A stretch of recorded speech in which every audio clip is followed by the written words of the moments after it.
Really disappointed locker room right now, and obviously, just frustrated that we weren't able to close out the game. I thought it was a high-level basketball game in a lot of ways, and I think South Carolina has a very good team.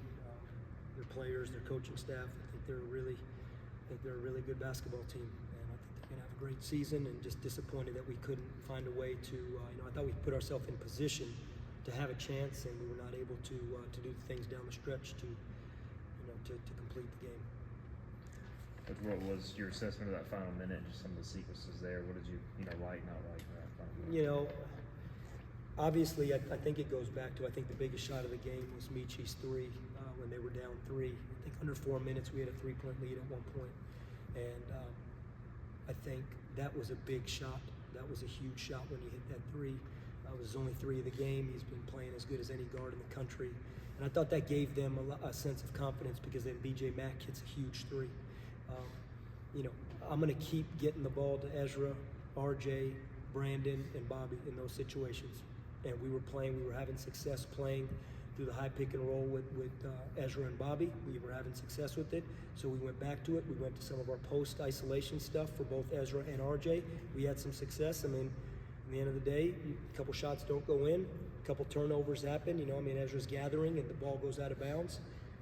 This is the game of basketball. It's going to come down to a possession or two. We knew that all week. We talked about it before the game. We talked about it at halftime. This is going to come down to a possession game. And, give South Carolina credit. They made the plays down the stretch. They made the shots, and we didn't. You mentioned it coming down to that possession game. You guys, right after halftime, got it to that point. I think it was the first 3-4 minutes you're tied, and it was like that the whole game. What was the message just to get to that point and then be able to play that? Yeah, going through, again, Ezra gets through, it feels like forever ago, but Ezra picks up 2 fouls in the first 5 minutes of the game, or 6 minutes. So we're playing without him in the first half, and we're down 7 at halftime. And we came in and we talked about where they were scoring and what we had to fix. And we talked about where we were struggling on offense and what we had to fix. And I thought we came out, we got to stop the first possession. And the game quickly became a possession game. And I think, again, we went up 3, so there was a 10-point swing in there somewhere between being down 7 at the half to up 3. I believe 3 was probably our biggest lead in the second half. Yeah, it was.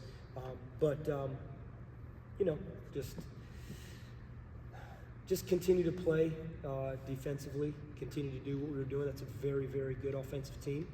And, everything had worked pretty well, containing B.J. Mack from behind the 3-point line. He got his driving the ball at the free throw line in the paint. He's a heck of a player. And he hits a huge 3. He hits an absolute monster 3, from the top of the key. You mentioned on whatever day we talked to, I guess it was yesterday, about all 5 guys having to rebound defensively, especially you kind of singled out your guards. How do you feel like they responded to that challenge this week? South Carolina had 7 offensive rebounds. I think that's, they have Josh Gray is averaging, he had 4 versus us last year. They have kids on their team, really good players that are good offensive rebounds. I thought we fought.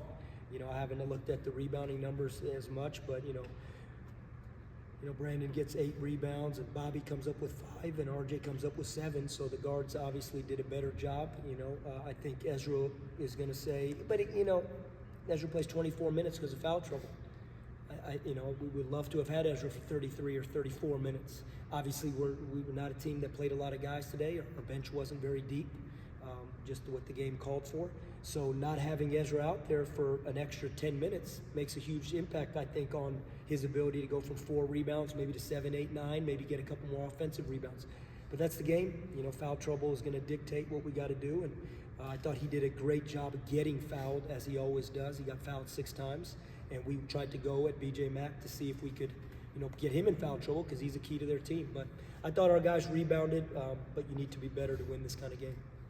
How do you keep Ezra from getting those? Because they're kind of cheap ticky-tack fouls, like early in the game. How do you keep him from, maybe reaching in there and picking up those? Yeah, well, I promise you we work on it all the time, and he knows. And, he knows it's sometimes just his athletic nature, and he's got quick hands and quick feet, and he'll just see the ball, and he puts his hands down. And put your hand down there, and you're in a place where the referee sees something and sees a little contact, you're going to put it on, you're going to put it in, in their hands.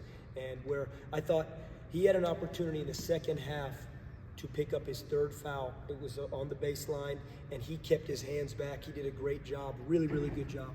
And we work on it. You know, Ezra's a sophomore, and I think as Ezra continues to grow and get experience in this game, he's going to realize that he's equally as good of a defender with his chest as he is with his hands. He's got dynamic feet, but he's got to use his chest as opposed to his hands, because sometimes you can actually bail an offensive player out by reaching down. I don't know, I didn't get a look at the last one, but I think we probably did the same thing when we put BJ Mack on the free throw line late with Brandon Johnson, and we just have to be better with that, and we'll work on it. You guys had only 6 points off the bench tonight. Do you think it is a message going forward to get more production off the bench, or starters, just because you had 4 starters with 10 points in double figures? I think you want to get the bench production. You really do. You know, not having Ben Biella today was another guy that can give you 15 minutes. I mean, he played a good 15 or 17 minutes versus Maryland Eastern Shore.